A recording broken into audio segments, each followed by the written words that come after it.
Chốt lại với những cái sản phẩm này thì em nghĩ anh chị nên vứt mẹ đi.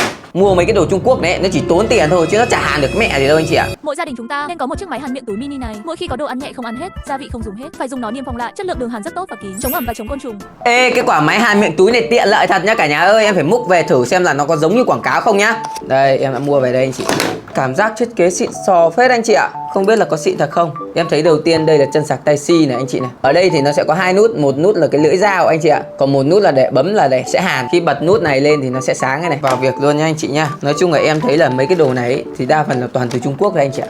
Đây anh chị nhá, em đã bóc tách được cái sản phẩm này ra rồi đây. Từ đây em sẽ hàn thử này. Bắt đầu từ bên này đi nhỉ.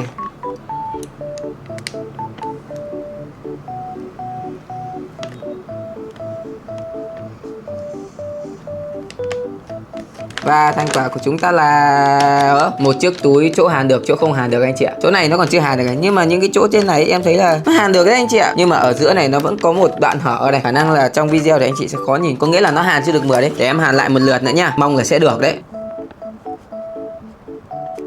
Ê, nó không hàn được đâu anh chị ạ. Nó vẫn thế rồi, em đã kéo rất chậm rồi nhá. Nó chỉ hàn được một tí cái đoạn đầu này. Thôi rồi, để em đổi sang cái túi khác mỏng hơn vậy. Khả năng do cái bánh kẹo này nó bị dày quá. Nó không hàn được. Đây em sẽ đổi sang cái bao tay bằng ni lông nha, siêu mỏng nha anh chị ơi. Trên thế gian này không có cái gì mỏng bằng cái này nữa rồi. Để em hàn thử em nào. Không được rồi anh chị ạ. Kiểu cái này như kiểu là nó mỏng quá ấy. Nó nóng xong rồi là nó bị dính vào đây này. Không hàn được luôn. Em thử lại em nào. Ê, cái sản phẩm này đều thế nhỉ. Đây anh chị ơi, thành quả của nó đây. Nó không hàn được luôn anh chị ạ. Còn chỗ nào mà nó hàn được thì nó sẽ bị gì ạ? Nóng quá và nó sẽ bị rách. Thôi được rồi, em sẽ đổi tiếp sang một loại túi khác nữa nhá. Nếu không được nữa thì sản phẩm này sản phẩm lỏng vãi. Đây em sẽ hàn thử cái túi này cho anh chị xem nhá. Em hàn cái chỗ này nhá.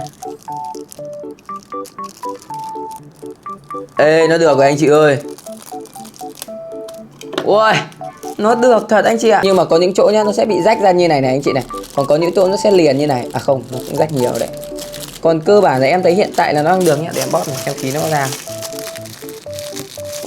Nhưng mà nó không kín khí đâu anh chị ạ. Có nghĩa là nó vẫn có những điểm mà nó bị lộ khí đấy. Đây này, như cái góc này này. Nó vẫn bị lộ khí, có nghĩa là gì ạ? Nó cũng có hàn được nhá. Nhưng mà em cảm giác như là nó chưa được ok lắm ấy.